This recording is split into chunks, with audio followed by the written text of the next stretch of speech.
Bom, como a gente tinha visto ontem, né, a vitória da Frente Popular, que se deu no começo do ano de 1936, foi uma reação, né, da população ao governo repressivo da direita do chamado Biênio Negro, né? O governo começa a entrar em crise no final de 35, o presidente chama novas eleições no início do ano e ganha a Frente Popular, numa eleição bastante polarizada, por uma pequena margem de votos. Essa vitória seguem inúmeras mobilizações, né? A vitória ela dá uma certa confiança, né, para os trabalhadores, que aí partem para uma ofensiva, né? Então, não sei se vocês lembram, a gente comentou ontem, falou da Revolução de 1934, que teve como centro as Astúrias, né, e os mineiros das Astúrias. E uma das principais reivindicações, na verdade, uma das principais bandeiras da Frente Popular era a libertação dos presos da Revolução das Astúrias. Assim que a Frente Popular ganha, nos dias seguintes, os próprios trabalhadores vão e eles mesmos libertam os presos e forçam a readmissão do pessoal, sem esperar nenhuma medida da Frente Popular, né? Eles mesmos que fazem. Aí depois a Frente Popular legaliza e tal, mas eles já com certa iniciativa, né? Reintegram o pessoal e dia 17 de abril começa uma greve geral em Madrid. De abril até julho, pelo menos todas as cidades grandes tiveram pelo menos uma greve geral, né, chegando a ter mais de 1 milhão de pessoas em greve nos dias 10 de junho, final de junho, começo de julho, mais de 1 milhão de pessoas, de trabalhadores, estavam em greve. Quer dizer, a vitória da Frente Popular deu, ao invés de simplesmente não freou o ímpeto das massas, mas deu um sentimento de confiança e elas foram para uma ofensiva, né? Assim, contra a direita, que estava dominando até então, em defesa das reivindicações que a direita estava procurando minar, inclusive. Bom, diante dessa situação, o que acontece é basicamente o seguinte: a direita, que até então, né, nesse governo de 33 a 35, tinha tentado, né, feito meio que uma experiência, digamos, com uma solução de tipo parlamentar, legal, democrática para conter a situação, decide então que ela precisa de uma solução que seja mais enérgica do que simplesmente ganhar o governo e travar uma luta no parlamento, porque vê que a situação fugiu totalmente de controle, né?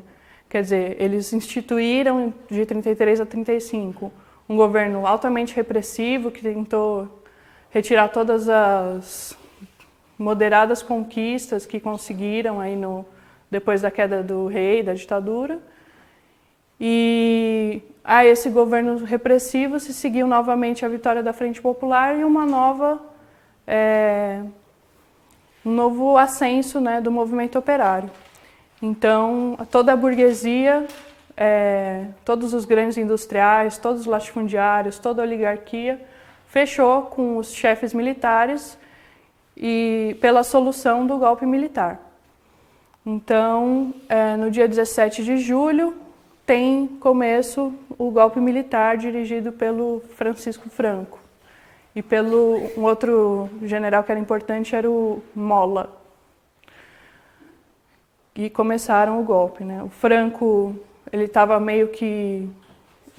O governo tinha procurado isolar ele numa ilha, eles dão um jeito de levar ele até o Marrocos, Marrocos espanhol, e de lá ele vai ele faz um pronunciamento em favor do golpe militar e tem início o golpe. Uma coisa interessante do golpe, né, é a total passividade do governo republicano, burguês. Né, que nesse período, quem estava à frente do governo era o Manuel Azaña,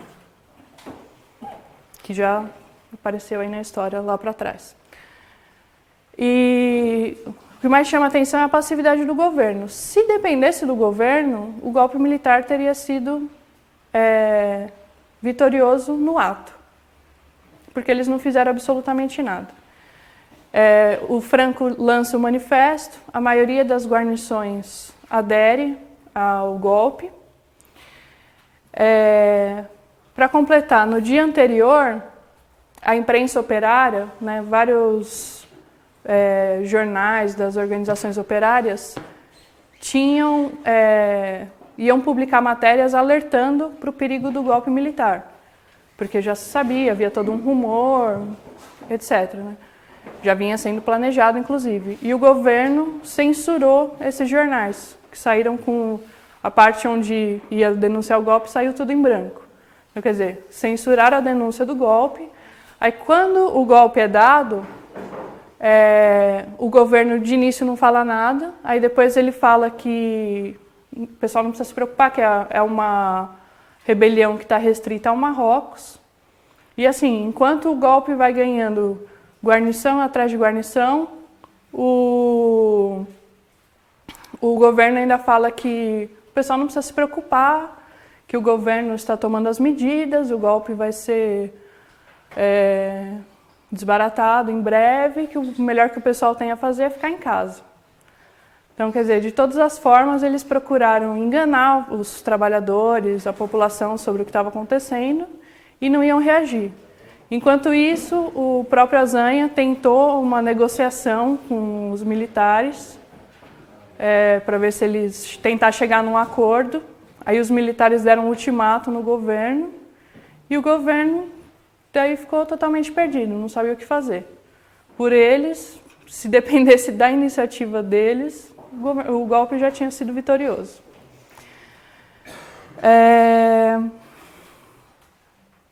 Enfim.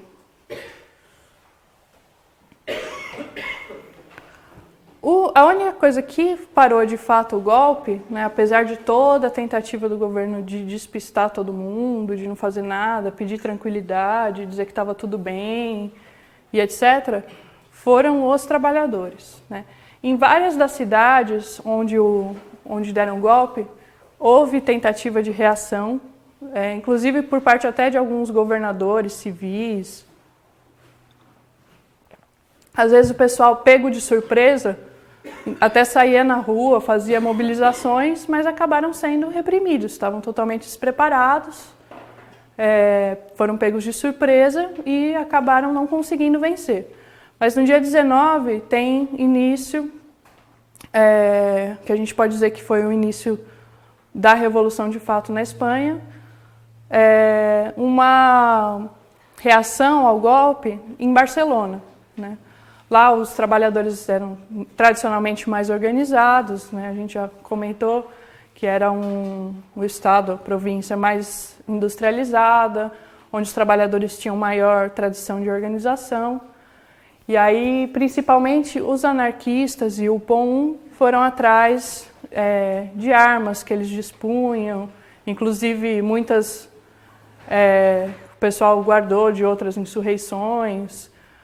Procuraram recolher todo tipo de armamento que conseguiram, dinamite, pau, pedra, sei lá. Inclusive falaram que foram na casa de alguns fascistas que tinham armas para pegar as armas e tal. E aí eles foram meio que com a cara e com a coragem enfrentar os soldados, né, que já tinham aderido ao golpe nos quartéis. Aí enfrentaram, conseguiram...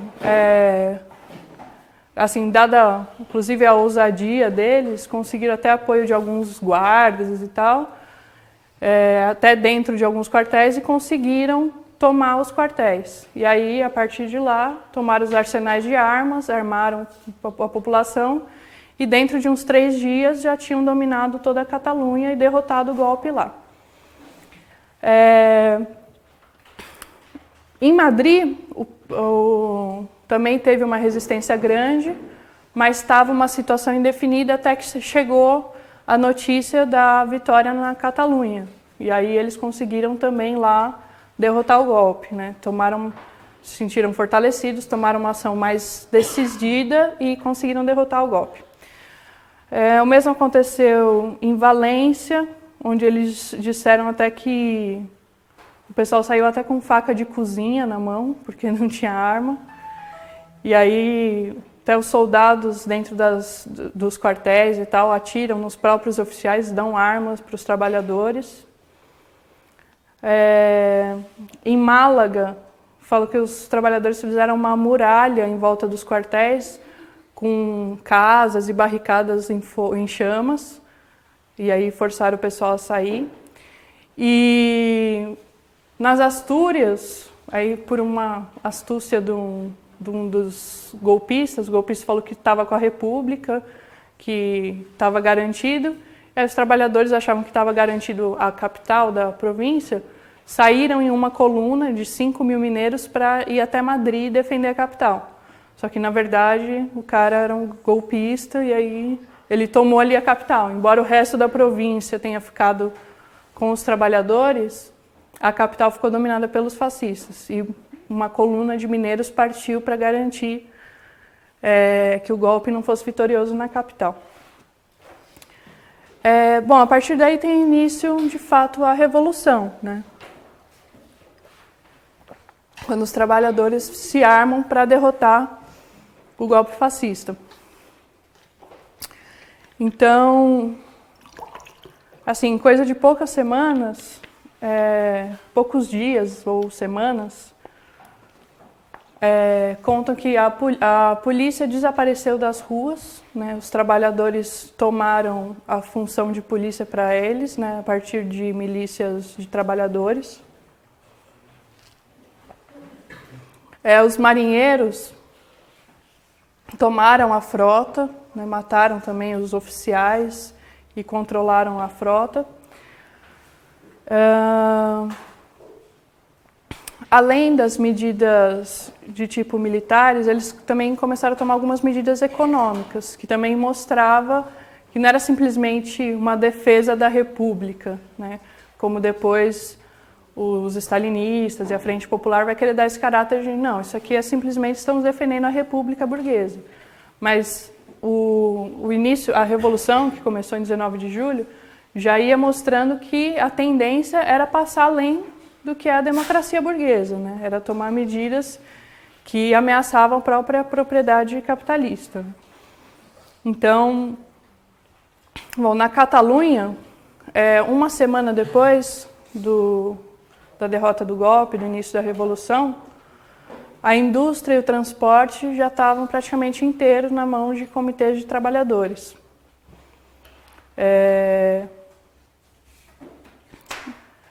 Eles também tomavam conta da produção e aceleravam a produção para as necessidades da guerra.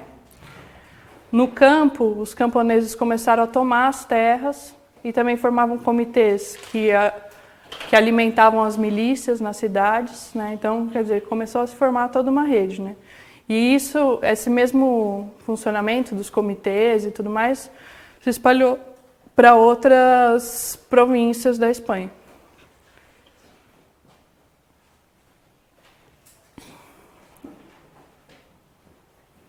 Bom, falou que antigas administrações municipais também desapareceram, foram substituídas por comitês com representação dos partidos que eram antifascistas e dos sindicatos.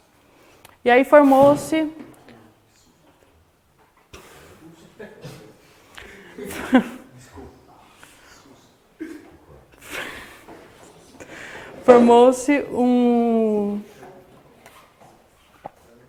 que seria um princípio de um soviet, né? Que era o Comitê Central de Milícias Antifascistas. Gente, passou. Comitê Central de Milícias Antifascistas da Catalunha. Esse comitê ele tinha uma maioria de representantes dos anarquistas, mas tinham também representantes dos socialistas, dos comunistas, e dos próprios partidos burgueses, né, republicanos. Porque tinha esse caráter de antifascista, né, não era um comitê propriamente das organizações operárias, né. Mas, no primeiro momento, o comitê ele se apoiava, né, nas organizações operárias, nas milícias e tudo mais. E os decretos dele eram a lei na região, né, na Catalunha, que era o centro da Revolução. Então, você vê que não tinha mais praticamente uma administração de fato da burguesia, né? Os trabalhadores tomaram as fábricas, começaram a controlar a produção, o transporte, tomaram as administrações regionais, e esse próprio comitê começou a assumir outras funções, além de simplesmente coordenar as milícias, né? Então, funções tipicamente governamentais mesmo, né? Tanto de abastecimento, de transporte, né? Todo tipo de função governamental eles começaram, esse comitê começou a assumir, né? Ultrapassar as funções para as quais ele tinha sido formado inicialmente. Aí, sob o comando desse comitê central, eles formaram colunas que saíam da Catalunha para outras províncias próximas, né? Tomaram outras províncias, e aí nessas províncias eles estabeleciam os comitês antifascistas, tomavam as propriedades dos latifundiários, dos reacionários, o pessoal que apoiava o golpe e tudo mais era capturado, era julgado diante de uma assembleia popular, os títulos de propriedade, hipoteca, dívida eram queimados, e aí eles estabeleciam ali o que eles consideravam que era uma base, né, da revolução ali mais sólida, e as colunas partiam para outras províncias e ia espalhando, fortalecendo ali a revolução contra o golpe militar, né, para impedir que o golpe chegasse até lá.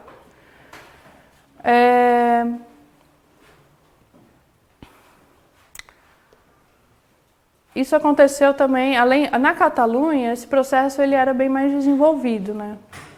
Até pela força da classe operária e a tradição de organização, mas em outros locais também tinha essa mesma tendência, né?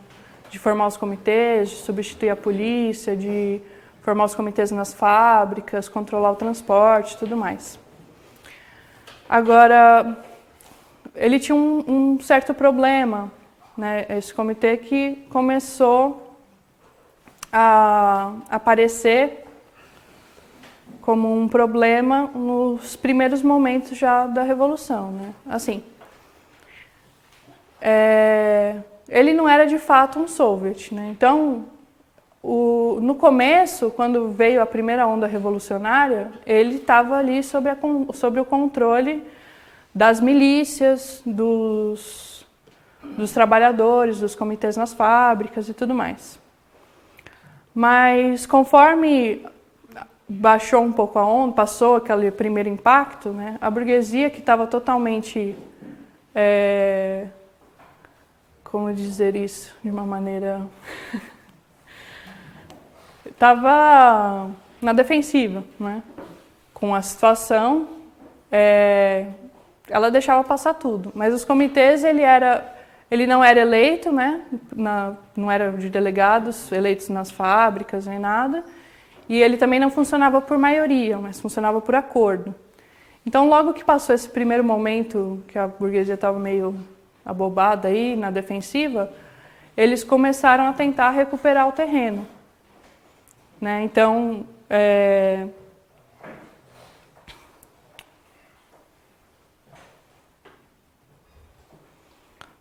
eles começaram aos poucos, né, foram colocando onde tinha os comitês de fábricas, os comitês revolucionários, eles começaram a colocar também representantes do governo. Aí, por exemplo, eles não controlaram por completo, por exemplo, o sistema financeiro, os bancos, né? Então, eles utilizavam parte, mas o governo ainda tinha o controle dos bancos. Então, o governo também continuou usando do poder financeiro, né? Na capital ainda tinha as reservas de ouro do governo. Então, tudo isso dava ainda ao governo algum poder, porque eles não foram não foram consequentemente até o final, né, fazer uma revolução. O que estava de fato colocado era um sistema de duplo poder, né? Quer dizer, os trabalhadores estavam de fato no controle de grande parte até da administração, da produção e tudo mais. Mas eles não chegaram a tomar o poder de fato, e nem se colocou isso, né? O problema é o seguinte, primeiro, né, do lado da direita, os stalinistas se juntaram com a... Só um minutinho.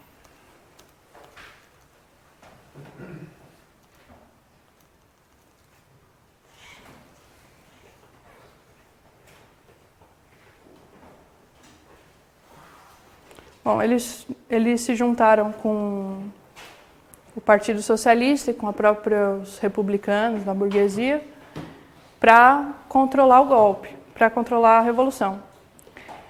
Então, eles davam apoio, eles levavam a classe operária para uma conciliação com a burguesia, né?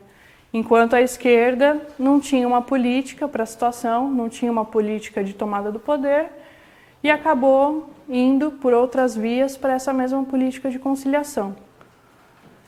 Então, quer dizer, você tem uma situação de duplo poder, mas se não está colocado o poder do Estado, o poder acaba voltando inevitavelmente para as mãos da burguesia, né? Isso é uma coisa interessante, assim, pela própria ideia dos anarquistas, né? Porque para os anarquistas, que eram os mais fortes aqui, que tinham mais pessoas, controlavam mais organizações e tal na Catalunha, para eles já estava dado a revolução e tipo, o poder já era dos trabalhadores, né? Só pelo fato deles estarem ali com os comitês. Quer dizer, essa situação de duplo poder eles já encaravam como a coisa consumada, né? Até porque a ideia deles não é, por exemplo, para eles, ditadura da burguesia, ditadura do proletariado, Estado operário, Estado burguês, é a mesma coisa. Gente, no caso de não ter mediação aqui dentro, senão me incomoda e atrapalha.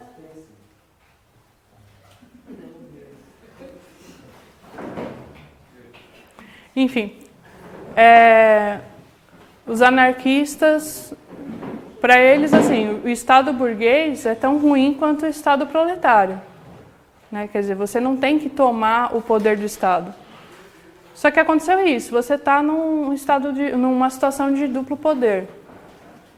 Mas, em algum momento, um poder vai ter que prevalecer. Você não pode ficar nessa situação eternamente, né? Então, ou você tem a iniciativa e no momento correto você vai e toma o poder, no caso dos trabalhadores, ou a iniciativa acaba voltando para as mãos da burguesia, que foi o que aconteceu, né? Tanto pela política de conciliação dos stalinistas do que seria social-democracia, né? Os reformistas do Partido Socialista, conciliação com a burguesia, quanto pela total falta de política dos grupos que poderiam conduzir essa situação a um desfecho favorável para a classe operária, que era os anarquistas e o PAN, né? E nenhum deles teve uma política correta. E, na verdade, o que aconteceu foi justamente o contrário, né? Quer dizer, por um lado, sequer tinha concepção de que você tem que tomar o poder do Estado, né? Já achavam que isso já era a revolução consumada, e o outro também não tomou essa iniciativa, eles acabaram sendo levados para a política de conciliação do Partido Comunista, né? No caso dos stalinistas e da social-democracia, né? Dos socialistas.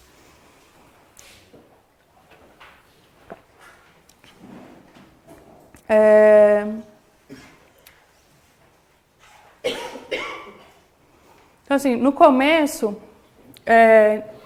nenhuma dessas organizações entrou no governo republicano, né, de início. Inclusive, os stalinistas fizeram uma tentativa de entrar no governo e tiveram que renunciar. Quer dizer, não era falta de vontade deles de colaborar, pelo contrário, porque a política deles era essa, né, de fazer uma frente com a burguesia no governo. Mas a própria pressão dos trabalhadores impediu que eles assumissem esse compromisso. Agora, aos poucos, né, conforme passou essa primeira onda, a burguesia foi retomando a iniciativa, com a ajuda dos stalinistas, eles foram minando todas esse início de todas essas formas que caracterizavam o duplo poder, né? Tanto o controle das fábricas, quanto principalmente as próprias milícias, né? Porque o fato dos trabalhadores estarem armados era um dos principais problemas. E aí o que acabou acontecendo é que tanto os anarquistas quanto o próprio POUM, que era o setor ala esquerda do movimento operário, acabaram integrando governos. No caso, eu tenho certeza que eles integraram o governo da Catalunha, mas o governo central eu não tenho certeza se algum deles chegou a fazer parte. Mas integraram o governo da Catalunha, que é basicamente a mesma coisa. Seria aqui como se eles integrassem o governo de São Paulo, que era o centro da Revolução, o lugar mais industrializado e tal. E era o principal local em que a Revolução tinha que ser contida, né, do ponto de vista da burguesia.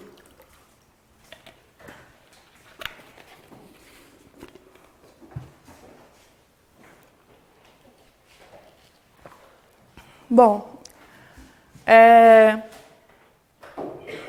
aí no caso vou falar um pouco da evolução dessa frente popular, né, rapidamente. Assim, não vai dar para, obviamente, foram 3 anos de guerra, né, então falar de todas as sucessões, todas as batalhas, quem ganhou, perdeu, é meio complicado, né, a gente sabe que no final a Revolução foi derrotada, os fascistas acabaram ganhando, a gente vai analisar aqui as causas políticas. Essa vitória dos fascistas, então, ela é considerada essa data, porque foi a deposição das armas e entrega das fábricas? Sim, foi quando ele declarou a vitória e a maioria dos países reconheceu que eles tinham ganhado.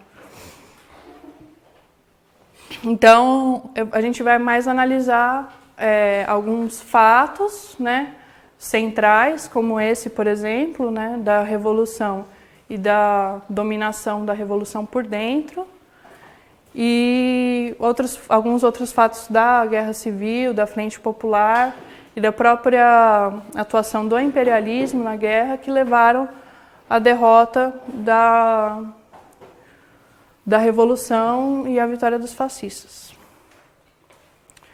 Bom, essa questão da Frente Popular, né, que é um dos nossos temas.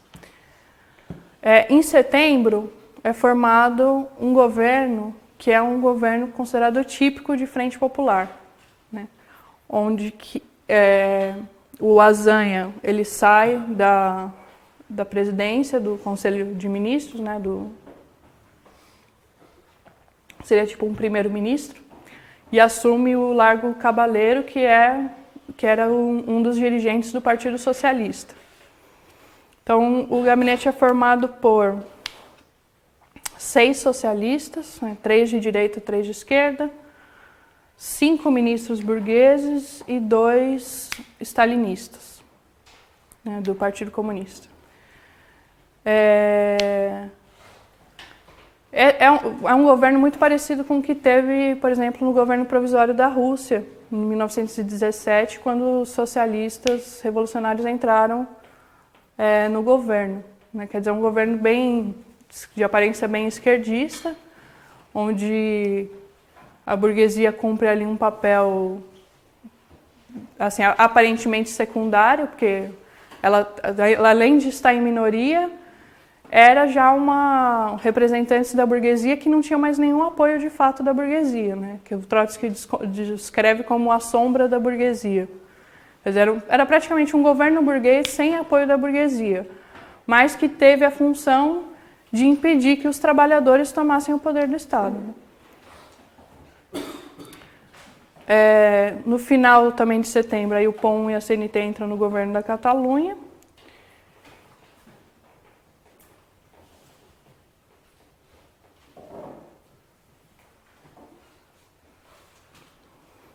E aí, infelizmente, não vou conseguir mostrar o mapa, né, do avanço dos fascistas, mas de 36 para começo de 37, quer dizer, dominada essa situação revolucionária e tal, os fascistas já têm um avanço importante. E aí, quando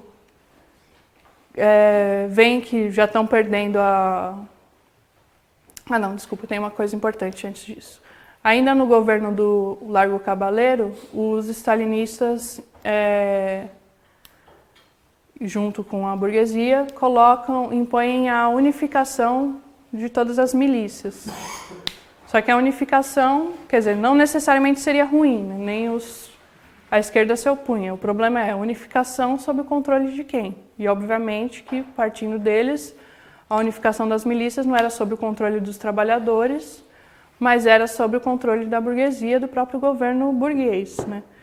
Então, quer dizer, foi uma maneira de controlar, transformar o que eram os trabalhadores em armas em um exército sob o comando da burguesia, inclusive restabelecendo antigos oficiais, restabelecendo toda a cadeia de comando anterior, quer dizer, transformando totalmente o caráter das milícias e enquadrando eles como um exército normal sob o controle do governo burguês. Então, nesse momento, já meio que já começa a se ver que começa a se encaminhar para uma derrota dos republicanos e da classe operária, principalmente, né, frente aos fascistas. Diante disso, os anarquistas, né, desesperados, porque, bom, não tinham tomado nenhuma ação diante, no sentido de tomar o poder, até porque não achavam isso. Entraram no governo de Frente Popular, acabaram, por exemplo, nesse comitê central que existia e que os stalinistas foram impondo a política, eles acabaram entrando numa política de acordo para não romper a unidade que tinha ali com os setores republicanos burgueses, com o Partido Socialista e tal, né? Ao invés de, não, vamos fazer aqui, transformar isso realmente num soviet, eleger os delegados nas fábricas, nas milícias, e votar aqui por maioria, que daria uma maioria para eles, para a esquerda, né? E os republicanos teriam o peso, né, a burguesia teria um peso reduzidíssimo, né, se é que teriam, né, num soviet desse tipo. Mas não, eles entraram em acordo e aí eles deixaram que a ala direita, né, os comunistas, os stalinistas e os socialistas fossem minando a revolução por dentro. E aí, depois que eles percebem tudo que eles fizeram, eles tentam um levante na Catalunha contra os comunistas, os stalinistas. E acabam sendo derrotados, né? Já era uma coisa que não tinha nenhum objetivo prático nem nada, né? São as jornadas de Barcelona, acontecem em maio de 37. Eles acabam sendo derrotados e aí, diante dessa derrota, cai o Cabaleiro e entra um governo mais direitista, que é o governo do Negrin, que também era do Partido Socialista, mas da ala direita. E aí o governo Negrin ele vai ser marcado por uma repressão da esquerda, né? Inclusive ele coloca o POM na ilegalidade.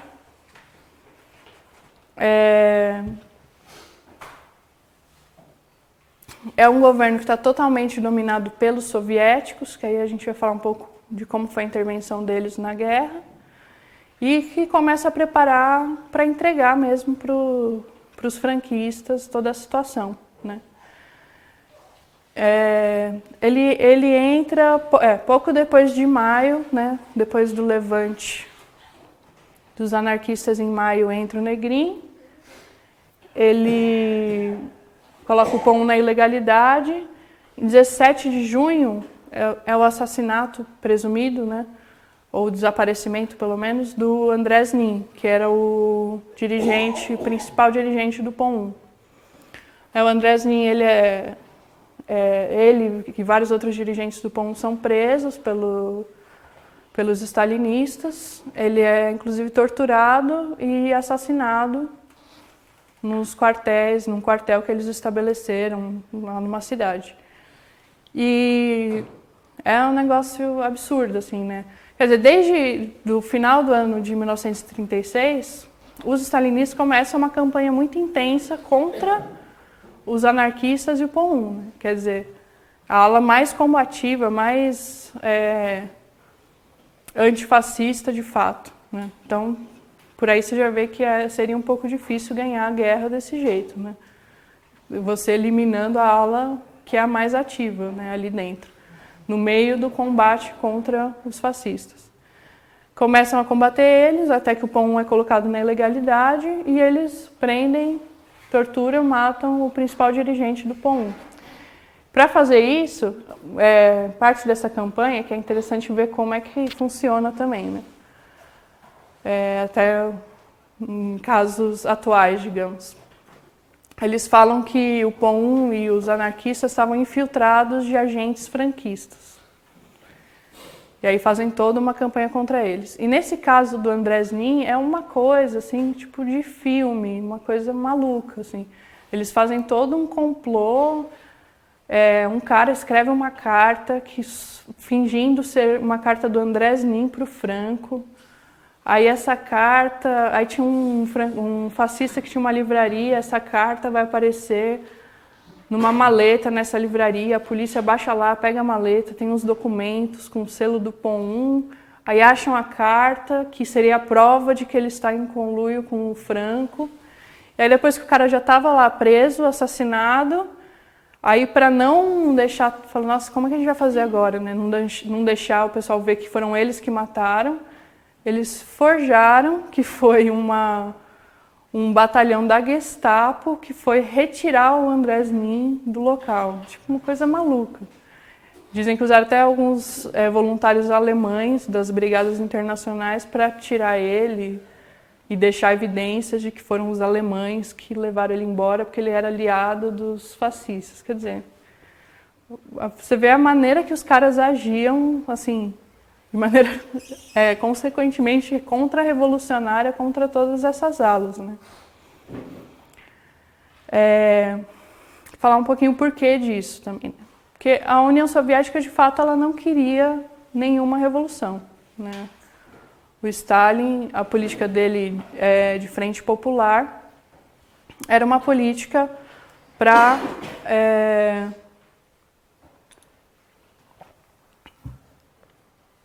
de fato, impedir a vitória de qualquer revolução. Vamos apagar isso um pouco.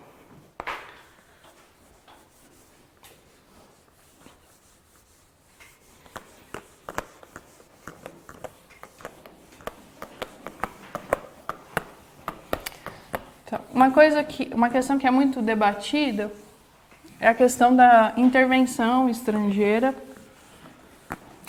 na Guerra Civil Espanhola.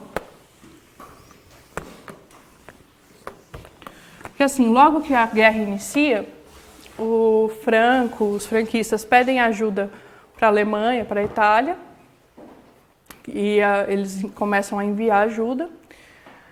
E pelo seu lado, os republicanos pedem ajuda para a França, porque a Frente Popular Francesa também tinha acabado de assumir o governo, né? Seria praticamente governos aliados, né?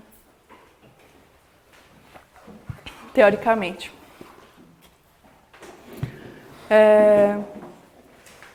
A França, até de início, assim, eles enviam alguma coisa, mas assim, a maioria é material obsoleto, que não servia para nada.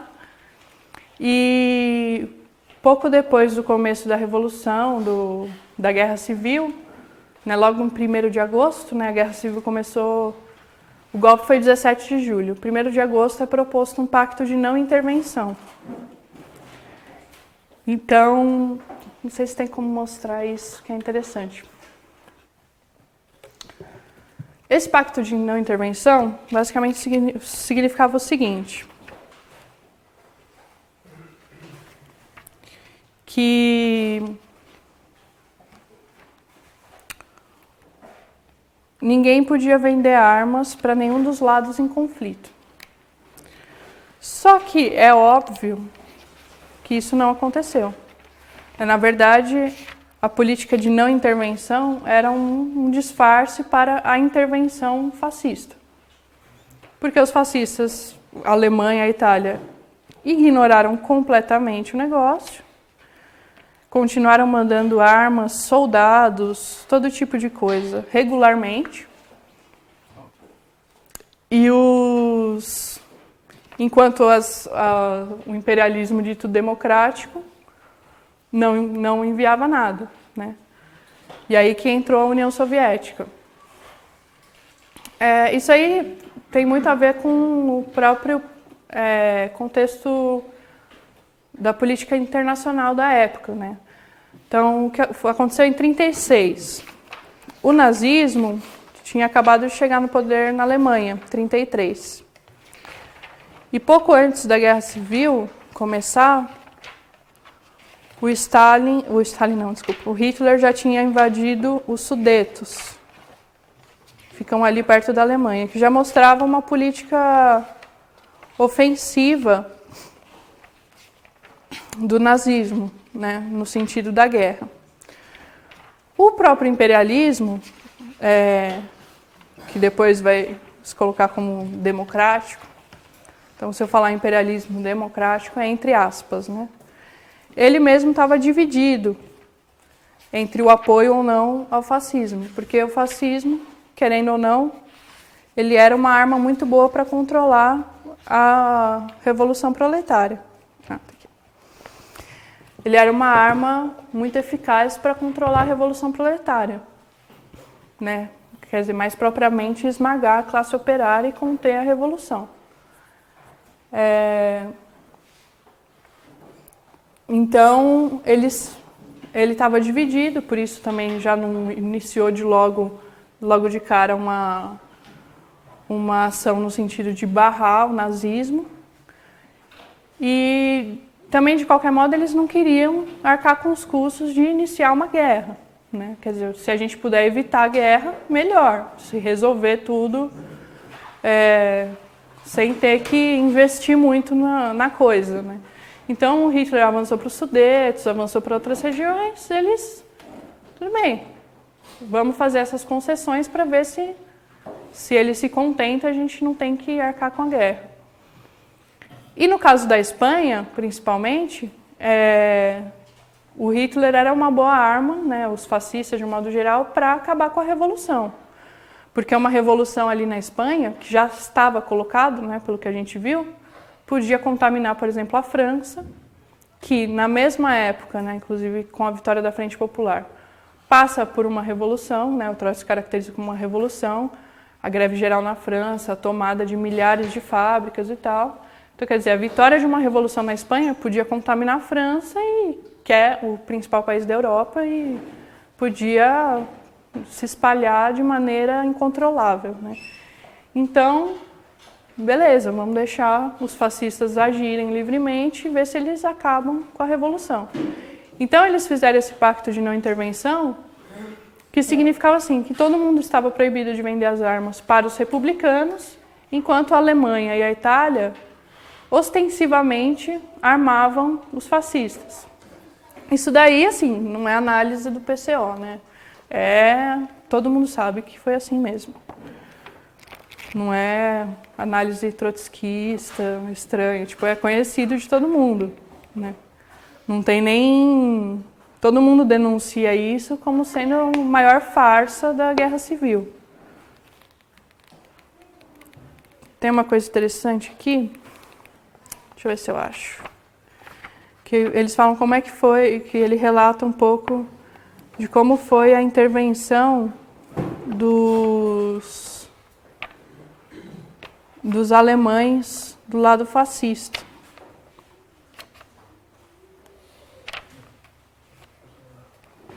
Deixa eu ver se eu acho. Aqui.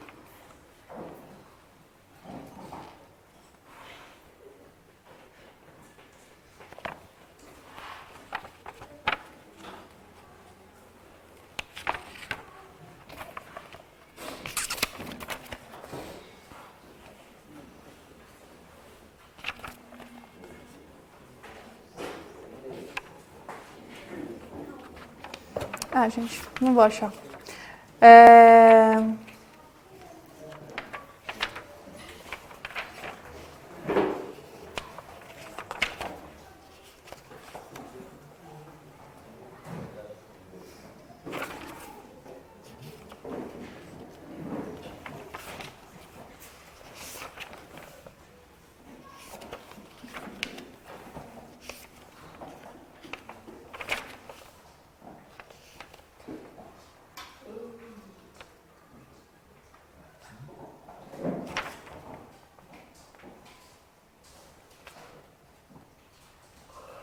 Uhum.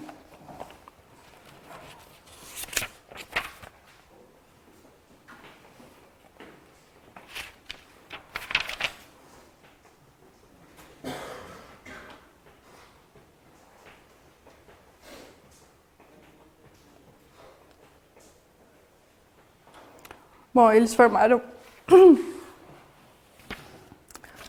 Ó, já no começo de agosto, eles já tinham enviado 30 Junkers 52 e bombardeiros italianos. Aí eles formaram a Legião Condor,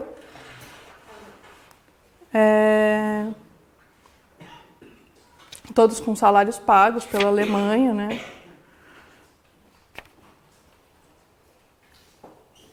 Ah, aqui, ó.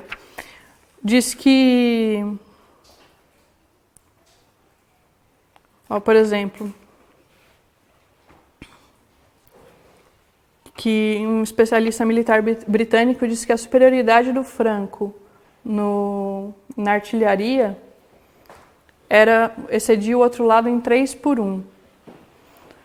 Aí falou que os alemães enviaram pelo menos 16 mil especialistas, sem contar a infantaria, tendo sempre presentes de 6 a 6.500 de cada vez. Havia esquadrilhas de bombardeiros e de caças, baterias de artilharia e companhias de tanques, além de armas fornecidas ao exército para uso pelos espanhóis. Quer dizer, eles mandaram vários batalhões deles mesmos, também foram batalhões italianos e forneciam armas para o exército espanhol. A principal contribuição nazista foi equipamento pesado e a organização, abastecimento e pessoal dos serviços do ar, dos tanques e da artilharia. Engenheiros alemães planejaram e construíram fortificações nos campos de batalha. Os alemães estabeleceram e dirigiram escolas para oficiais e recrutas espanhóis. Os navios de guerra alemães representaram um papel primordial em conservar abertas rotas marítimas, para envio do material bélico e desembarque de tropas. Organizaram um serviço de espionagem no campo nacionalista e mantiveram um corpo de polícia secreta na zona rebelde, né, dos fascistas. Enfim, quer dizer, eles deram uma grande ajuda para o lado fascista. E do lado da República, eles não tinham ajuda de ninguém. Até que a União Soviética decidiu fornecer alguma ajuda. Só que a ajuda da União Soviética era muito inferior a essa. Além do que, tem um mapinha aqui muito legal, que infelizmente não vai dar para projetar, mas eu vou fazer tipo um desenho. Que é assim. Isso aqui é a Espanha. Tá? Faz de conta. Aqui é Portugal.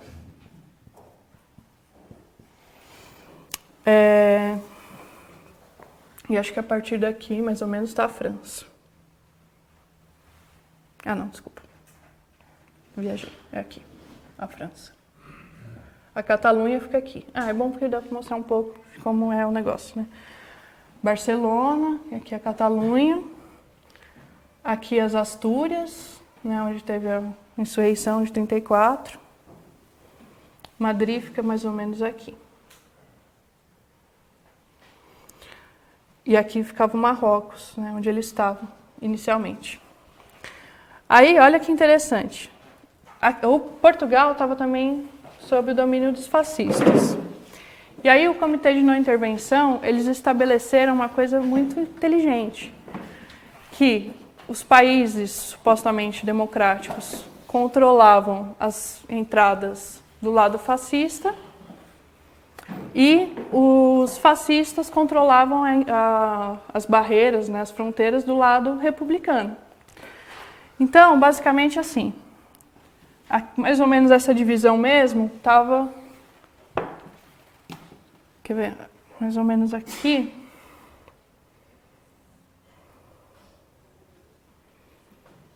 Estavam as tropas do Franco.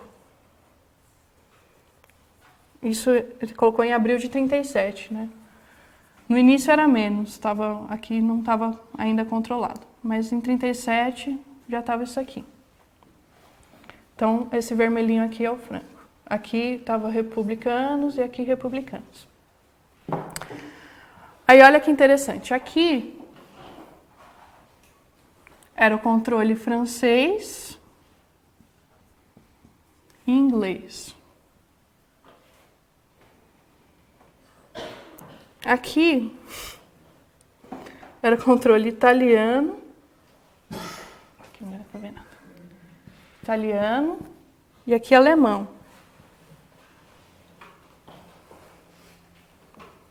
E aqui inglês. Então, basicamente, o que acontecia? Aqui, passava tudo. Os franceses e ingleses deixavam passar tudo, armas, tropas, tudo. Inclusive, vinha todo mundo por aqui, desembarcava em Portugal e aqui tinha um pleno acesso aos fascistas. E aqui quem controlava era a Itália e a Alemanha. E, obviamente, que eles não deixavam passar nada para cá. Então, um negócio absurdo que eles fizeram. Quer ver, para eles conseguirem... Por exemplo, aqui estava totalmente isolado. Porque os ingleses também não deixavam passar mantimentos, armas, nada.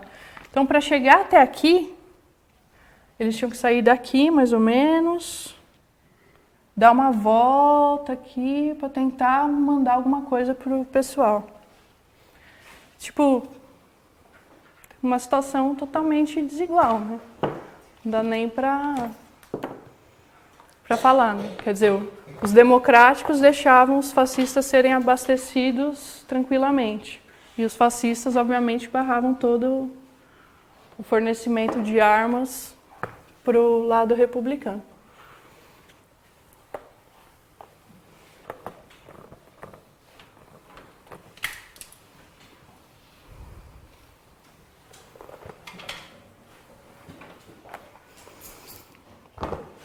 Bom, aí os soviéticos começaram a fornecer alguma ajuda. Só eles foram os únicos que forneciam ajuda. E mesmo assim era muito pouco. Era muita pouca coisa que eles conseguiram fazer. Agora, o pouco que eles forneciam acabou dando para eles uma... Quer dizer... Como só... tem uma coisa interessante também. O próprio governo republicano tinha um dinheiro num banco francês que foi congelado até a vitória do Franco, quando eles devolveram para o Franco o dinheiro. O pessoal é super democrático. Super antifascista, né? O imperialismo.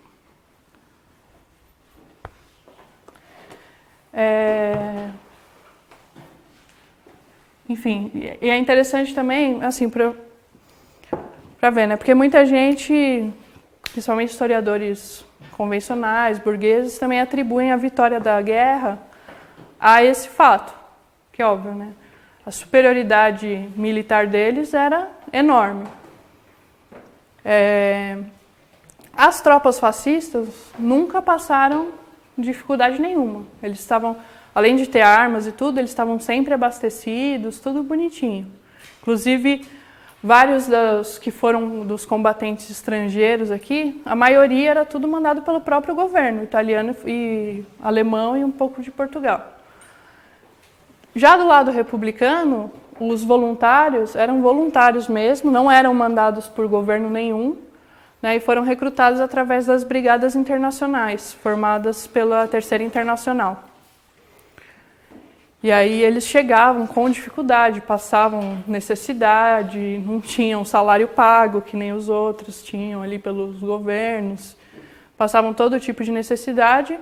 E você vê que mesmo assim, com toda essa disparidade, a guerra ainda durou 3 anos até eles conseguirem, até os fascistas conseguirem derrotar de fato o outro lado. Que mostra que não era só a guerra civil, não é um problema meramente militar, porque se fosse, eles tinham ganhado de cara. E não foi o que aconteceu, né? Bom, aí os soviéticos, eles começam a fornecer as armas, o governo republicano praticamente está refém dessa situação, e os soviéticos, em determinado momento, dominam totalmente o governo republicano. Que é principalmente com a entrada desse Juan Negrin. E é muito provável que, inclusive, eles tenham, a ideia deles de fornecer as armas tenha sido para conter mesmo a própria revolução, né? Porque não tem muita explicação. Em momento nenhum você vê, de fato, uma política, nem dos republicanos, que desde o primeiro momento iam entregar tudo, e nem do governo soviético para vencer, de fato, a guerra civil, né, que poderia ter sido feito. Provavelmente porque eles tinham tanto receio da revolução quanto os outros, né? E o Stalin estava numa política de aliança com a França, com outros países ditos democráticos contra o fascismo, né? Era a ilusão deles. Então, eles não queriam sublevar ali a Espanha, perder o apoio da França, porque achavam que a França poderia combater os nazistas, né? Doce ilusão, porque depois os alemães invadem a França sem resistência nenhuma por parte da burguesia. Mas, naquele momento, ele achava que era a melhor política. E aí, de fato, a atuação deles foi, primeiro, para esmagar internamente a revolução, e depois não agiram, né, de maneira nenhuma para vencer a guerra civil. E, na verdade, esse governo que entrou depois do Cabaleiro, o Negrin, era um governo já totalmente dominado pelos soviéticos, e ele foi preparando a entrega do negócio para os fascistas, né? Inclusive tem ele chega a elaborar, se não me engano, em 1938, 13 pontos que seriam condições para chegar num acordo com os fascistas, meio que para entregar para eles. E 13 pontos absurdos, assim, tipo, manter a Espanha, sei lá, manter a integridade da Espanha, não permitir exércitos estrangeiros. Tipo assim, são 13 pontos praticamente assim, vocês têm que aceitar. Acho que a única coisa que eles não iriam aceitar é que falava que tinha que se estabelecer um governo democrático. Mas fora isso, era tudo assim, fascistas aceitem, vamos chegar num acordo, estabelecer a paz. E obviamente que eles não queriam acordo nenhum, né? E basicamente é isso, né? A situação foi se desenvolvendo de tal modo que,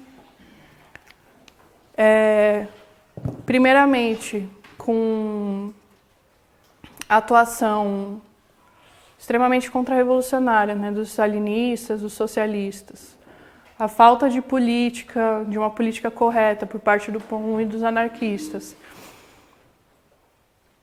e depois com os stalinistas procurando esmagar todo o foco de insurreição, de levante, controlar a população, impedir qualquer tipo de manifestação independente aí dos trabalhadores e tudo mais, e entregar tudo de volta para o governo burguês, eles conseguiram finalmente que a guerra civil, que os trabalhadores e a parte legalista aí perdesse a guerra civil e entregaram tudo para o Franco. Basicamente assim, mas só mais uma palavrinha sobre isso.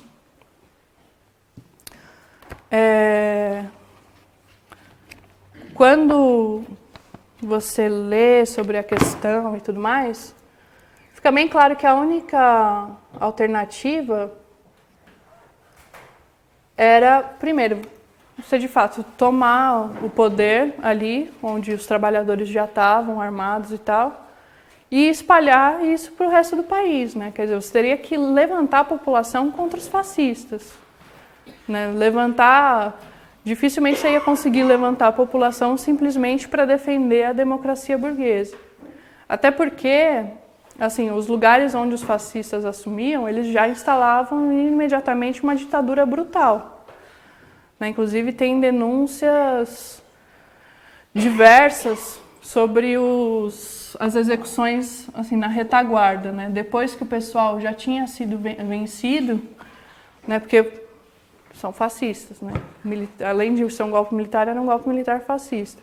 Então, assim, nas cidades onde eles tomavam, eles já prendiam todos os dirigentes, todos militantes de partido de esquerda, fechavam a sede dos partidos, dos sindicatos, prendiam os líderes operários, fuzilavam um tanto de gente, qualquer um que manifestasse mínima insubordinação, eles mandavam fuzilar, e às vezes até sem necessidade nenhuma mesmo.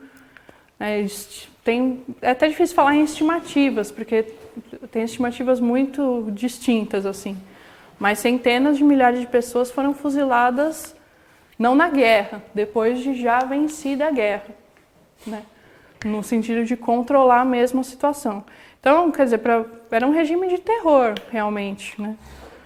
Para você levantar esse pessoal, você precisaria estar numa política de espalhar a revolução e levantar o pessoal com a perspectiva de tomar o poder. Porque simplesmente para defender uma suposta democracia seria bastante difícil. E é uma política que eles nunca tiveram. A política deles era sempre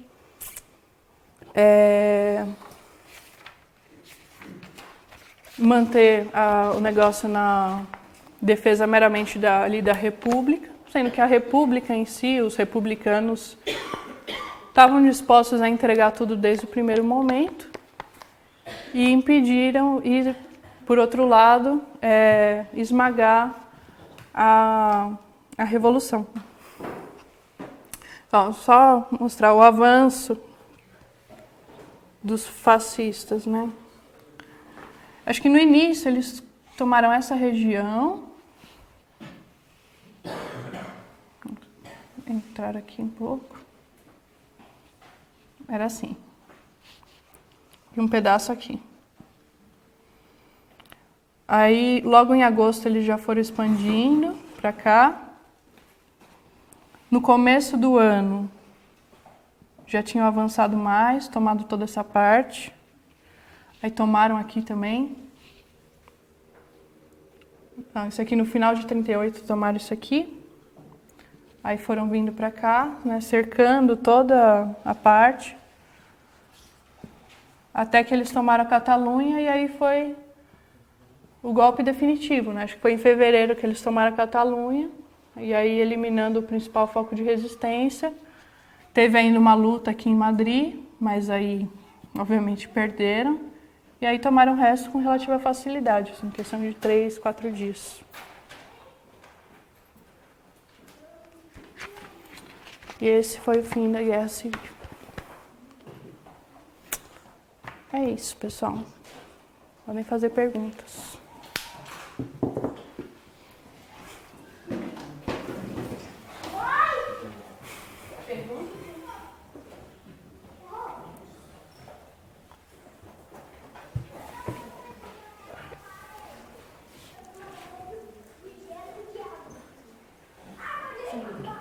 Hã? Aí ficaram comovidos com a derrota. Né? Ah, apareceu. Passa pra trás.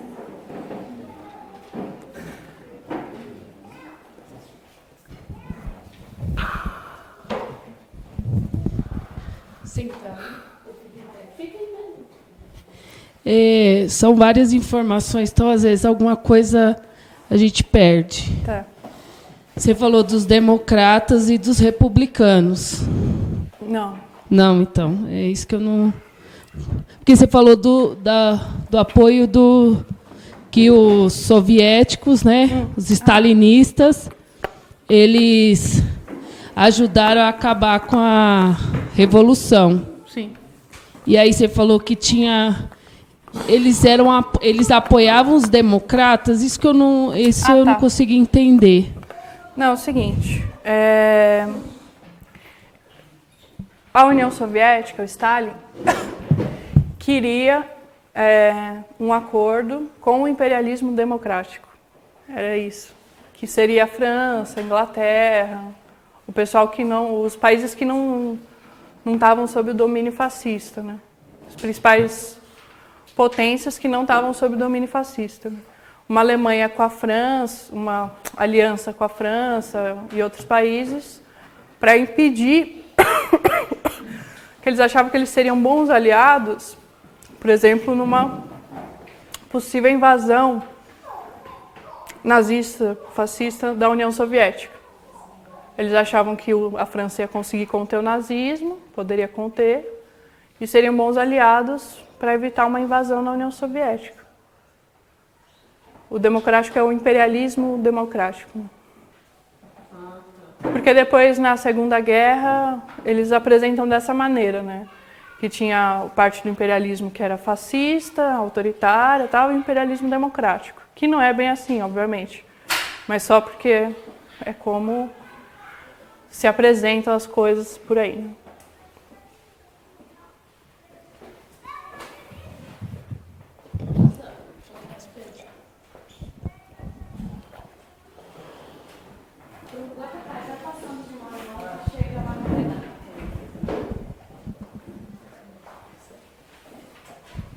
Né, só sobre o papel da oposição trotskista que você mencionou ontem e a questão também dos anarquistas.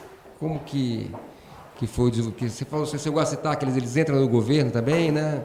Quem? Os anarquistas? Os anarquistas. Seria esses dois grupos aí, no caso. Então,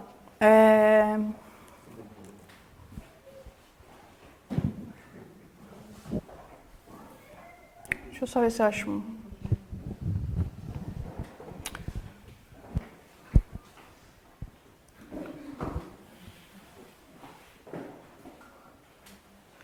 Eu lembro de ter lido uma coisa, mas como eu não estou achando, melhor não falar. Vou falar só o que eu tenho certeza. Seguinte, você falou oposição de esquerda, né? A realidade é o seguinte, é aquela história que eu contei ontem, mas eu vou falar de novo porque é isso que a Lilian falou, fica muita informação, fica difícil de acompanhar. Deixa eu ver se tem aqui. Basicamente é o seguinte, por aqui. Não sei se eu acho.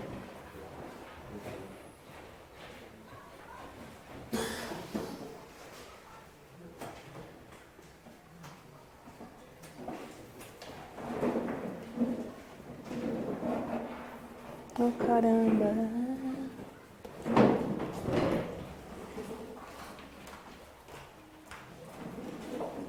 Tá, bom, enfim. Você tinha...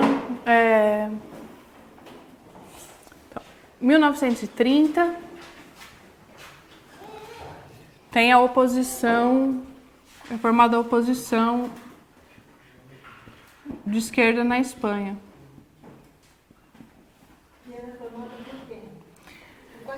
Era um grupo, era uma seção espanhola da oposição internacional de esquerda, do Trotsky. a principal pessoa que participava aí era o Andrés Nin, esse que foi assassinado pelos stalinistas em 1937. Então ele era a principal pessoa aqui. Deixa eu só ver as datas aqui, que eu vou esquecer. Peraí. Não eram partidos, eram grupos, né? Era um grupo, não era. Aí, acho que em 32, se não me engano, vou fazer meio de cabeça, mas acho que é isso. Em 32, eles formam um partido que chamava Esquerda Comunista. Esquerda Comunista? Acho que era. Vamos colocar Esquerda Comunista. Deixa eu ver se eu abro aqui.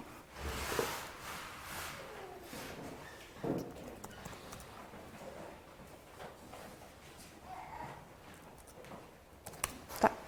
Esquerda Comunista, acho que era isso.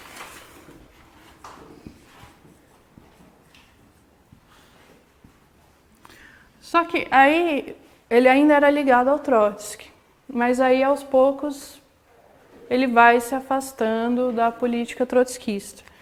Inclusive, assim, eu estava lendo que tem aqui um compilado de textos do Trotsky sobre a questão da Espanha, né? Então, em 31, quando tem a República e tudo mais, o Trotsky se correspondia com o Andrés Nin e passava orientações para a seção espanhola, né, da oposição de esquerda. Então ele fez toda uma análise sobre a história da Espanha e a decadência do imperialismo espanhol. Falou que era uma revolução, falou como que os comunistas deviam agir diante daquilo e tudo mais.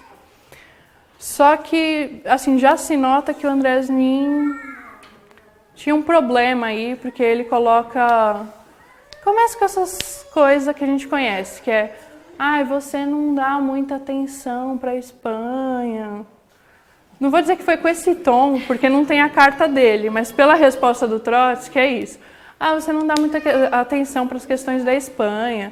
Eu fiz perguntas que você não me respondeu. Você... isso e aquilo. Aí o Trotsky fala: olha, eu não sei que perguntas que eu não respondi. Fala que eu vou ter todo o prazer de responder a pergunta que você tiver. Mas pus à sua disposição todos os documentos da oposição de esquerda, analisei os acontecimentos, dei orientações do que deveria ser feito e tal. Então, realmente, eu não estou dando toda a importância, eu não estou colocando todas as minhas energias nisso, porque o que está acontecendo não é uma coisa exatamente nova. É muito parecido com o que aconteceu na Rússia, inclusive ele fala num dos textos, eu citei ontem, muito parecido com o que aconteceu na Rússia, só estamos retomando aqui, eu estou orientando, mas tem acontecimentos novos que estão acontecendo que eu tenho que dar mais atenção a eles, né?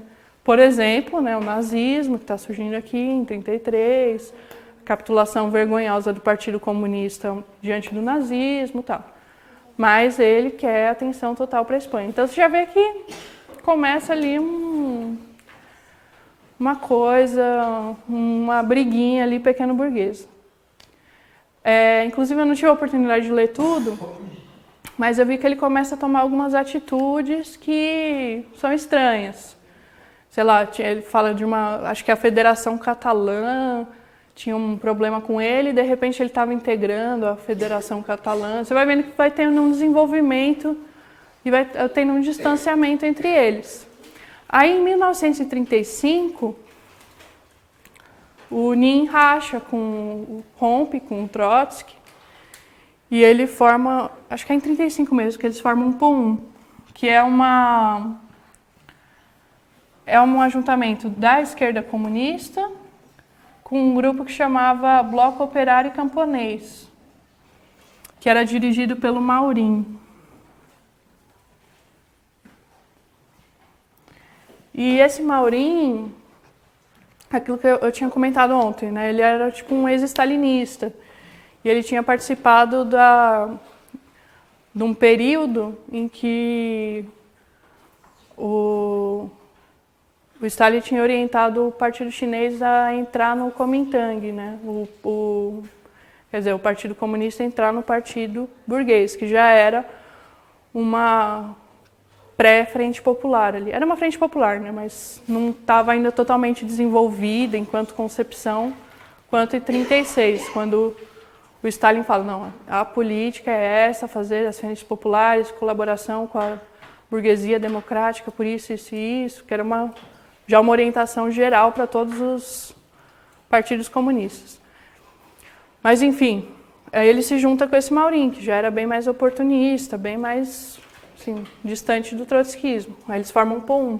Então, nessa época, ele já está distante do Trotsky. E aí, praticamente, o Trotsky não tinha mais nenhuma organização lá, né? O pessoal que eles já eram pequenos, né? Essa esquerda comunista. Tinha, acho que, de 500, um pouco mais de 500 militantes. Mas aí, quando formaram o POUM, ficou quase ninguém. Então, a influência que ele tinha sobre as organizações era muito pequena. Ele escreveu, orientou, criticou quando o POUM entrou na Frente Popular, falou que foi uma traição à classe operária. Analisou os acontecimentos, até o final, acho que da Guerra Civil, ele está analisando e tudo mais. Mas já não tinha uma organização que pudesse colocar em prática isso, né? Esse era o problema. E aí, é interessante, porque, por exemplo, uma das divergências do Andrés Nin com o Trotsky era que era a orientação deles entrarem no Partido Socialista, né, fazerem um entrismo e tal, disputar para ganhar alguma influência, ver se crescia e tal. E o Andrés Nin achava que isso não, é oportunismo e tal. Aí o Trotsky até fala, bom, fazer isso é oportunismo, agora você entrar no governo burguês é super revolucionário.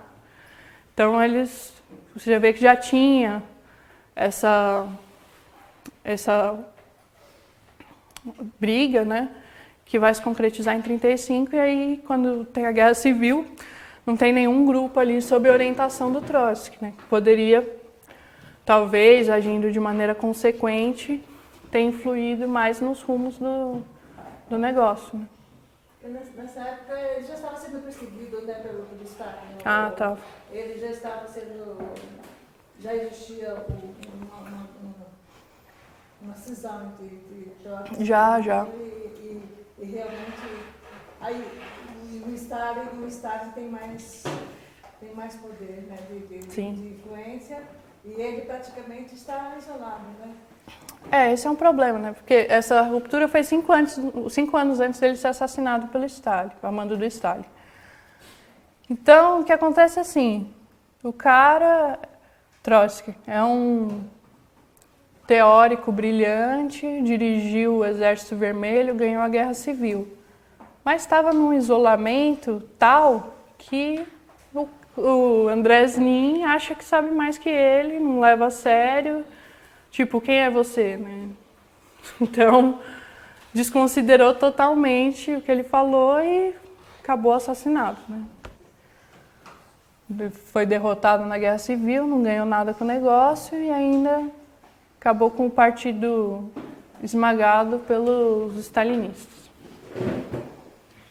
Enfim, conseguiu levar a Guerra Civil à derrota, né? Ser um dos fatores, um dos componentes. Esse livro aí, você podia me dar um nome dele? Esse aqui? É. Do Trotsky? Você falou sobre a Guerra Civil Espanhola, é? Esse aqui chama Revolução Espanhola. Porque ele está em francês, eu não sei se ele tem em português. Não tem nada em português da sua Revolução? Tem um, só que é tipo assim, desse tamanho, né? Tem alguns textos só. Não tem todo, porque esse aqui é todas as cartas, todos os textos que ele publicou, escreveu, tudo que acharam está aqui. Aí tem um que é bem menorzinho. Esse aqui é textos de 30 a 40 sobre a guerra na Espanha, sobre a Revolução na Espanha. Mas é bem interessante. Porque, na realidade, para mim, a maior dificuldade é saber realmente essa briga que houve entre as esquerdas. Porque realmente o que ficou, parece que foi essa mancha sobre a esquerda na Revolução Espanhola. Eu não entendo direito, eu gostaria que... Essa briga na Revolução? Porque, então, por exemplo, eu gostaria de perguntar para você quais partidos ou grupos que participaram foram os anarquistas, os comunistas e os socialistas? Eu posso por aqui. Tinha o seguinte, eu falei um pouco ontem, mas acho que talvez fosse mais apropriado falar hoje até, né? Porque ontem... Mas é que foi a introdução. Tinha os anarquistas.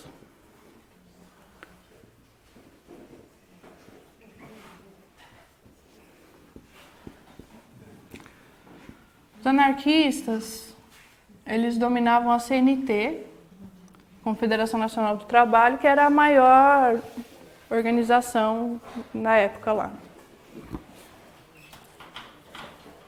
E a CNT foi fundada em 1911, mas eu acho que o anarquismo na Espanha é mais antigo que isso, é do século XIX. Aí você tinha os socialistas, que seria tipo uma social-democracia, né? Foi o pessoal que ficou com a Segunda Internacional quando Lenin rompeu e foi para a Terceira Internacional. Então, o pessoal ligado à social-democracia, tipo alemã e tal. Eles são bem antigos na Espanha. É de 79 o partido lá. E eles começaram a crescer um pouco mais em 1910, que eles conseguiram eleger um representante e tal. A central deles era a UGT,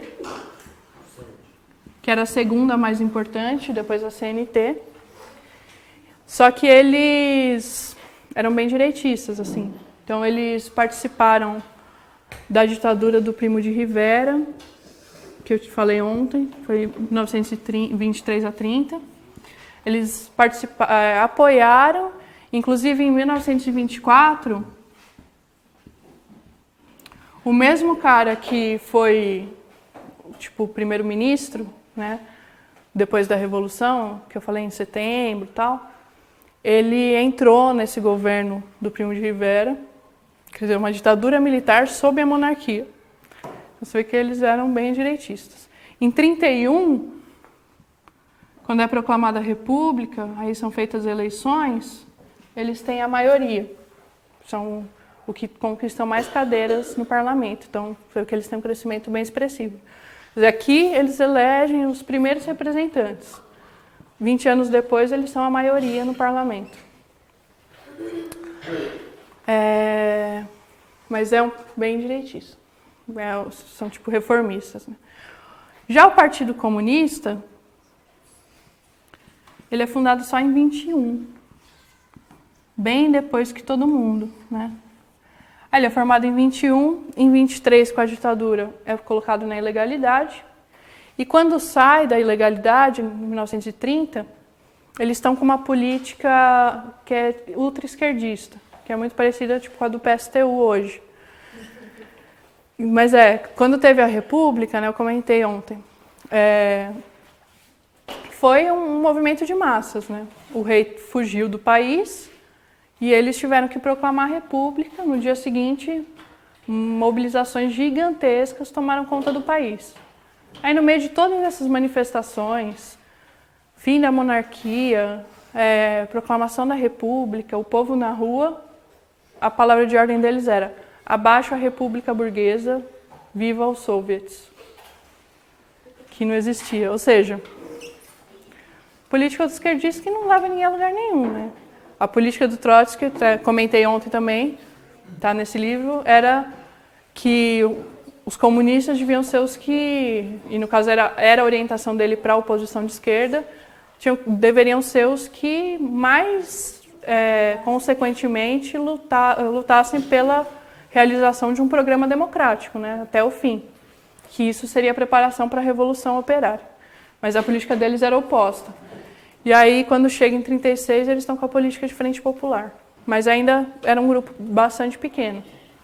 Por esses fatores todos, né? Foi formado em 21, colocado na ilegalidade. Aí saiu com uma política que a gente viu, né? A política do PSTU conduziu a dividir o partido ao meio, né? Então, imagina como eles progrediram com essa política. E aí você tinha o POUM, por fim, que é isso que eu falei, né?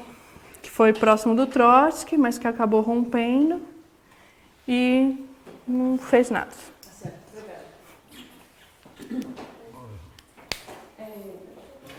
Eu tenho uma pergunta. Eu não sei se é impressão minha só, ou se é. Eu acho que é uma. Não sei se é uma impressão. Acho que a Guerra Civil Espanhola produziu muito interesse no meio artístico, cultural e tal. Grandes artistas, inclusive, se voluntariaram para lutar na Guerra Civil. Eu queria que você comentasse isso. É mais uma curiosidade mesmo, para comentar isso. Porque a Guerra Civil Espanhola, né, você vê, em 22... em 22 teve a vitória do Mussolini na Itália. Em 33 o nazismo subiu ao poder na Alemanha. Era um negócio muito assustador, né? E foi, por exemplo, na Alemanha eles subiram sem luta, né, praticamente. Praticamente não, eles subiram sem luta, porque a política do Partido Comunista era essa daí, né, do ultra-esquerdista, que ao invés de se aliar com a social-democracia para derrotar o fascismo, a política deles era que a social-democracia também era fascista, todo mundo igual, e é isso aí. E aí, com essa política, eles deixaram que o nazismo progredisse e conquistassem o poder sem luta nenhuma, né? E o nazismo era, evidentemente, uma coisa bastante assustadora para todo mundo, né? Nazismo e fascismo. Em Portugal, eu não sei quando foi, mas também tomou o poder um governo fascista. Então, os setores, os trabalhadores, os setores democráticos, e aí os intelectuais, porque são geralmente setores mais esclarecidos, mais democráticos, mais progressistas, viam aquilo com horror. E a Guerra Civil Espanhola, né, em 36, ela deve ter aparecido ali como uma esperança, né, uma possibilidade de derrotar realmente o fascismo. Assim, não, está aqui a nossa chance de parar esse monstro. E aí o pessoal foi lá, se engajou voluntariamente para parar aquilo que parecia uma coisa assustadora e que eles não viam. Claro, você imagina, você é um escritor, um pintor, enfim, muitas das pessoas que foram lutar lá. Você vê aquilo de maneira meio impotente, né? Vê aquilo tudo acontecendo e você sozinho, o que você pode fazer? Agora, na hora que você vê que tem um pessoal lutando e você pode se engajar nessa luta, você pode também pegar em armas e combater o fascismo, isso aí entusiasmou todo mundo, né? Eles falam que as brigadas internacionais, assim, a maioria era formada de trabalhadores mesmo, mas tinha muitos profissionais liberais, tudo, e os artistas, né, que acabaram alguns. Mas ficaram famosos aí até porque depois escreveram sobre o que aconteceu. E foi bastante importante. Mas eu acho que o que levou eles a fazer isso é isso, né? Se você vê, por exemplo, tem aquele poema do Carlos Drummond de Andrade, com o Russo em Berlim, quando ele... que é assim, um poema bem emocionado, assim, sobre a vitória russa sobre o nazismo, né? Quando eles entram na Alemanha, já no final da Segunda Guerra. E você vê claramente isso, né? Aquele sentimento assim, de uma pessoa totalmente impotente, que está vendo aquilo tudo acontecer e não pode fazer nada. Quando os russos derrotam os alemães, é tipo a glória. E eu acho que o sentimento na Guerra Civil era tipo isso, né? Pô, eu posso fazer alguma coisa, vamos lá. O pessoal tá ali uma luta contra o fascismo, contra isso tudo que eu repudio, que eu odeio, que eu posso fazer alguma coisa.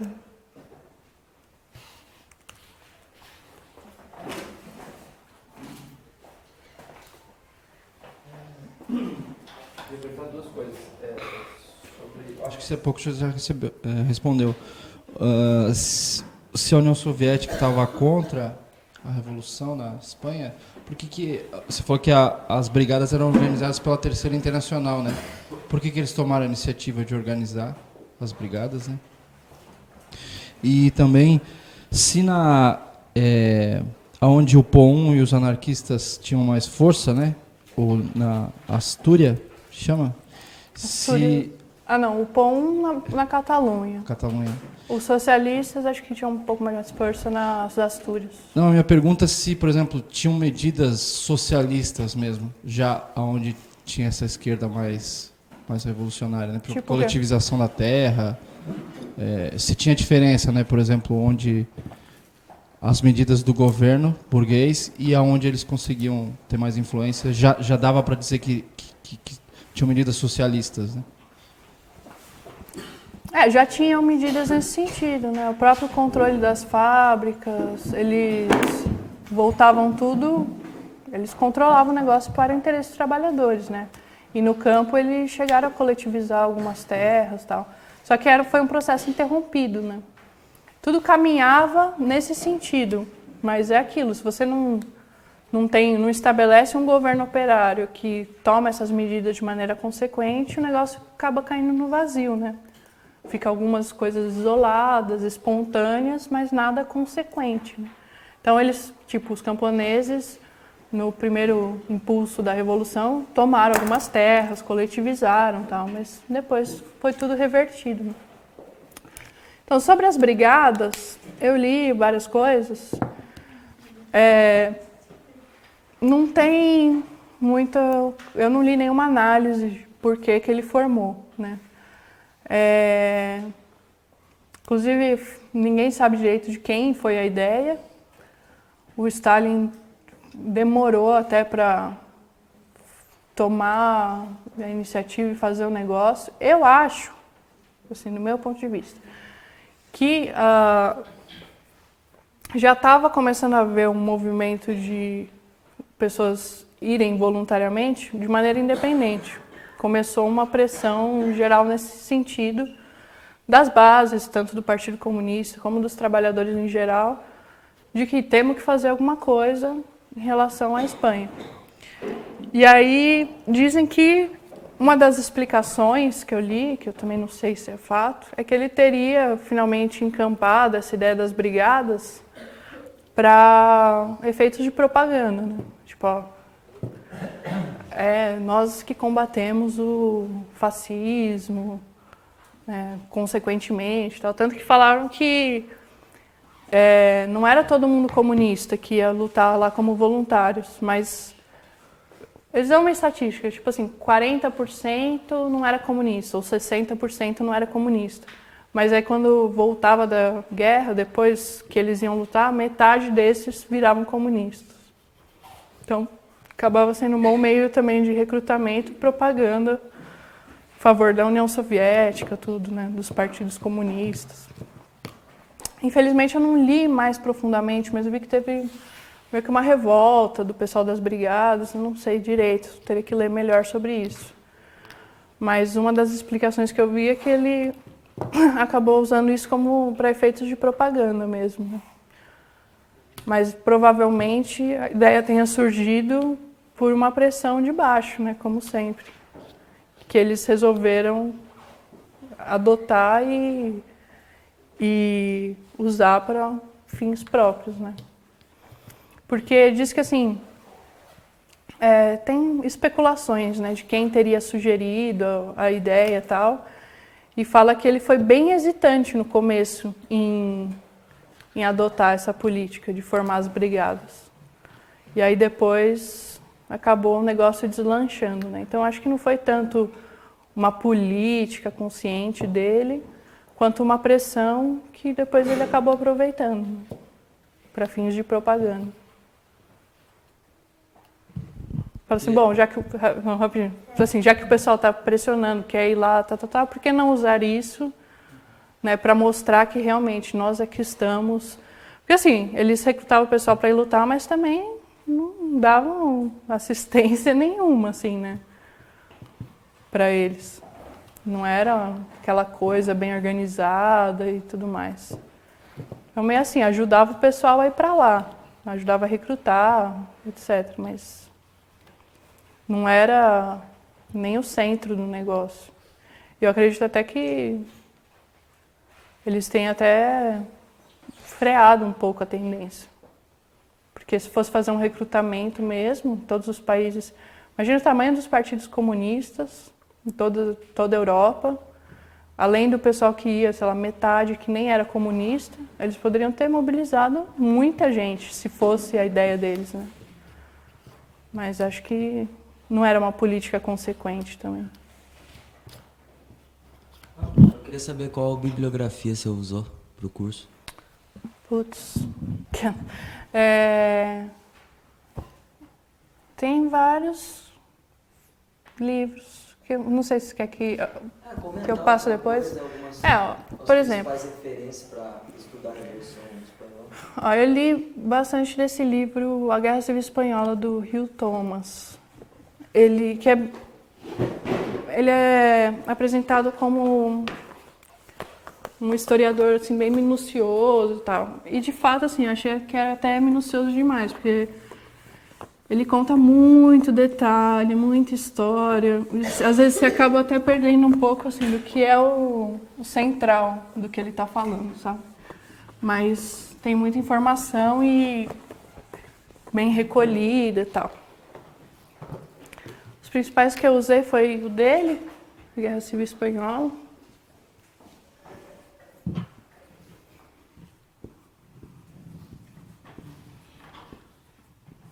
Assim que escreve o nome dele. Esse do Trotsky, que é uma compilação de textos, né, de 1930 a 1940, sobre a Espanha. Que, obviamente, que é fundamental para entender politicamente os acontecimentos, né? Porque, tipo, você pega esse cara, ele conta tudo no detalhe, mas não tem uma análise nenhuma, né? Assim, como introdução, esse livrinho eu achei bem bom, tanto que eu peguei os mapas daqui, ó. Chama Guerra Civil Espanhola. É um livro tipo escolar, assim. Que chama... de uma coleção História em Aberto.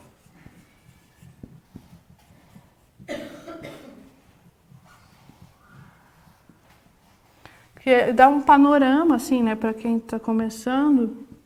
E eles põem os mapas, que é interessante.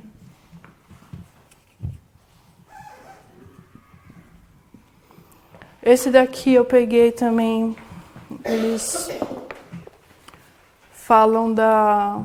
Esse aqui eu peguei as informações sobre essa questão da intervenção, né? Chama Por que não?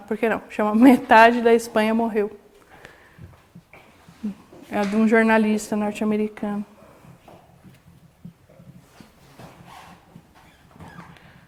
O nome dele é esse. Esse aqui é legal também. Ele é um pouco mais objetivo. Ele até cita esse cara. Ele fala isso, que ele é bem minucioso e tal. Que ele recuperou, por exemplo, falou que os generais da União Soviética que foram para lá usavam nomes falsos, codinomes, e esse cara recuperou muitos dos nomes verdadeiros dele. Inclusive porque, uma coisa interessante, né, que tocamos nesse assunto, que o Stalin depois mandou matar todos os russos, os generais, todo o pessoal que tinha participado da Revolução Espanhola. Tipo, a maioria, acho que todos esses generais que tiveram lá, comandando brigadas e tal, ele fez expurgos, mandou matar todo mundo. Acho que por medo...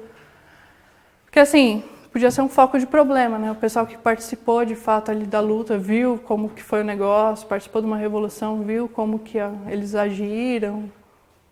Enfim, pessoas, inclusive do leste europeu, tal, que participaram, mandou assassinar. O que chama atenção é, pelo menos vocês aí não têm essa bibliografia, né? De escritores espanhóis falando sobre a Guerra Civil Espanhola, ou historiadores espanhóis.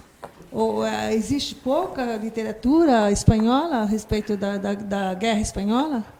De fato, eu não tenho muitos livros, mas acredito deva ter alguma coisa. Mas porque é mais acessível para nós, né? Mas é que que esses norte-americanos eles têm muito acesso, né, às informações, documentos e tal.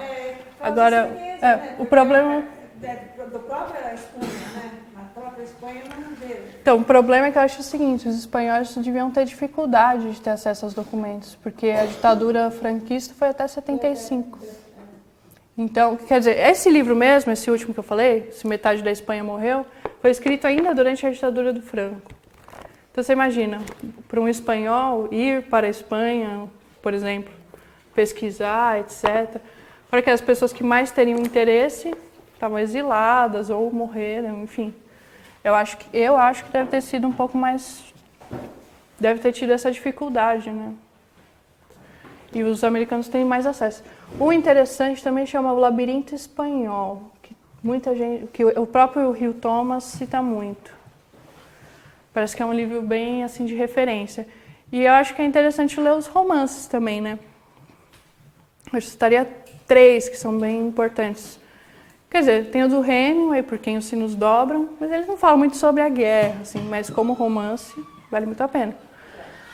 Tem o do Malraux, A Esperança, que aí ele já dá um pouco mais de detalhes. E o do Orwell, que eu acho que é o que tem mais informações, assim, né? Chama Lutando na Espanha.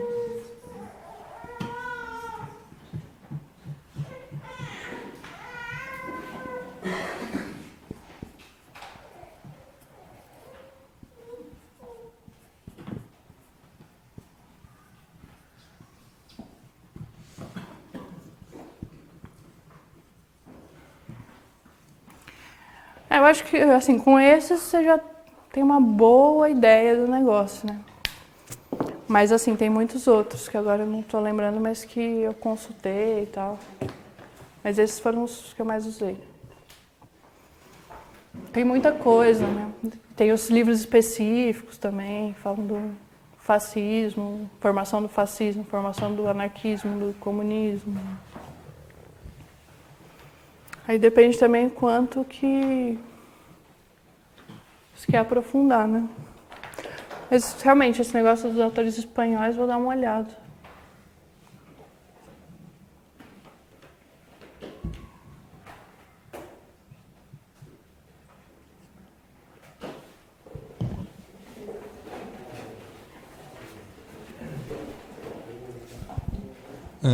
Só a título de curiosidade, né, eu morei na Espanha em 2009 e em 2009 eles estavam redescobrindo várias covas, né, e eles abriram muito parecido como aqui no Brasil teve a Comissão da Verdade, né, e eles estavam buscando vários documentos, né. É uma coisa bem pouco esclarecida ainda, sobretudo porque o regime de transição espanhol foi feito por um pacto, né? Então, os documentos e tudo mais é uma história que está bem aberta ainda, mesmo dentro da Espanha. E na época que eu morei, eles estavam buscando esse tipo de comissão para ver do Estado o que... porque tinha várias pessoas entrando na justiça para tentar conseguir indenização e tudo mais do Estado, né? Então, assim como no Brasil, a questão é bem ainda mal detalhada dentro da Espanha. E ainda mais, imagina, aqui também era uma ditadura, né? Quer dizer, o Estado. Ali no meio da guerra deve ter sido uma coisa ainda mais difícil de você obter os números, né? Porque é uma bagunça bem maior, né? Não é uma coisa tão sistemática. Aqui você prendia, matava Quer dizer, alguém tem o controle, né? Lá pode ser muita coisa que você nem tenha, né?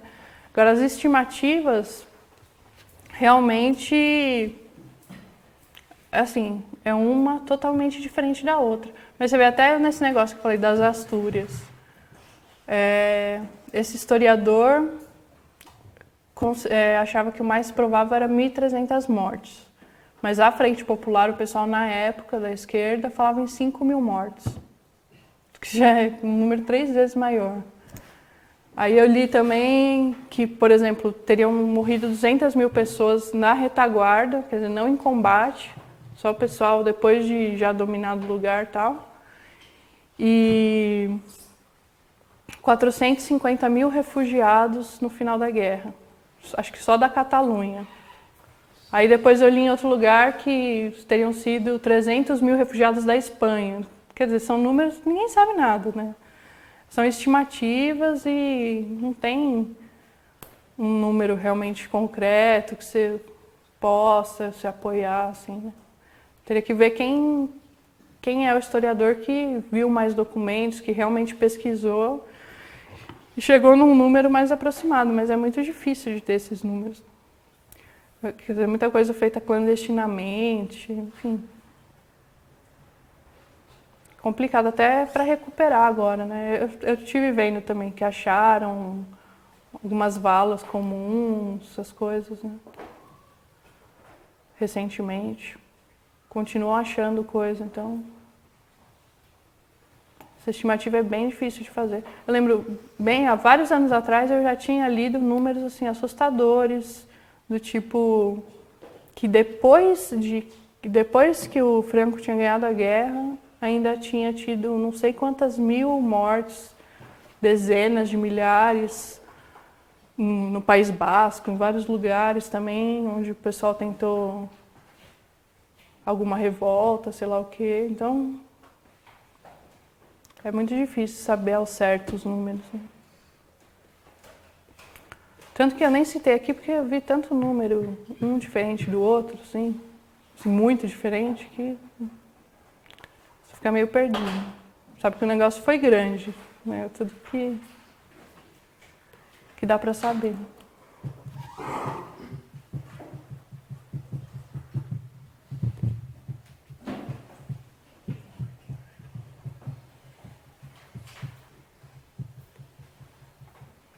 Mais alguém? Não.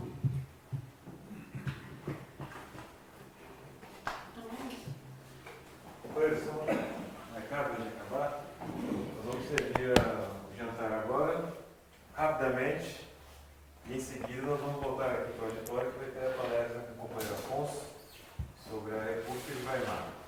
Então vamos ser breve aí nas saídas, vamos dispersar, não? E eu acho que é esse ponto aqui.